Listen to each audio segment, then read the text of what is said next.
很多人以为中风是高血压、高血脂造成的，但是过去10年现代医学陆续证实了慢性感染才是中风的重要触发因素。中医把这个现象叫邪毒上攻脑窍。当病原体入侵时免疫系统会大量释放炎症因子对抗病原体，但同时也会让血管壁发炎破损。身体为了避免出血就会进入血液高凝模式，血液更粘稠，就会提高脑血管堵塞的风险。而老人更常见的是叫缓发型中风，与一般的急性脑中风不同病人脑组织会慢慢堵塞缺血，逐步恶化，直到出现轻微中风的表现，比如走路不稳、说话变慢、脸部逐渐不对称、认知状态变差等。近年大型研究显示，感染后1到2周内中风风险可以增加3到7倍，流感感染后28天内中风风险会增加5倍。至于大家熟悉的新冠病毒研究发现，即使感染后9个月，缺血性脑中风的风险还是高出了2倍。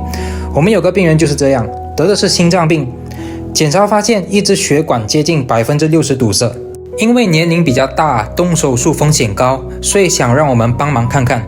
有趣的是，交谈中更让我们注意的是，他讲话特别慢，感觉一直在词库里找词用，这显然是不正常的。我们发现他尿路感染很明显，晚上平均起夜4次，而且口渴很严重，检查发现尿蛋白阳性。我们判断他就是尿路感染导致的血液浓稠，胆固醇升高，从而加重了心脑血管堵塞，所以必须干预。我们参考了《伤寒论》的名方猪苓汤，着重在通利尿路，改善菌群环境。治疗了半个月后他反馈说口渴减轻了，起夜平均2次，早上起来精神更好了。我们就让他坚持治疗。治疗过程里老奶奶反复问我们一样的问题，有一些类似痴呆的情况。治疗1个月后他反馈说口渴和夜尿又加重了。既然之前有效，为什么现在没效了呢？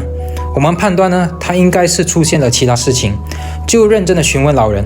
原来老人因为心脏病瘦下来他就想要增肌，营养师就建议他多吃蛋白质，所以他3餐吃的不是陆地走的，就是海底游的，蛋白粉也吃了不少，可是体重却没有增加。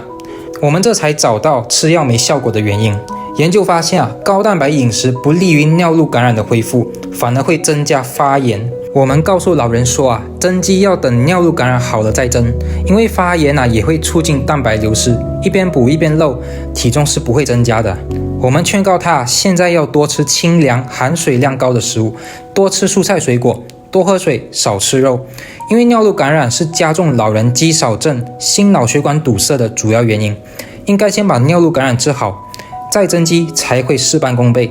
尽管我们努力劝告但是老奶奶并没有把我们的话听进去，也许是脑退化影响了她的判断，毕竟她是一位退休的高中物理老师。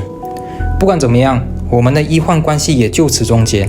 虽然治疗过程不算圆满但是让我们更加清楚，人只能自救。我们的认知决定了我们选择的方法，自己不救自己谁都帮不上。让我们更加坚定医学科普的重要性。我们会把方子放在视频后面供大家参考。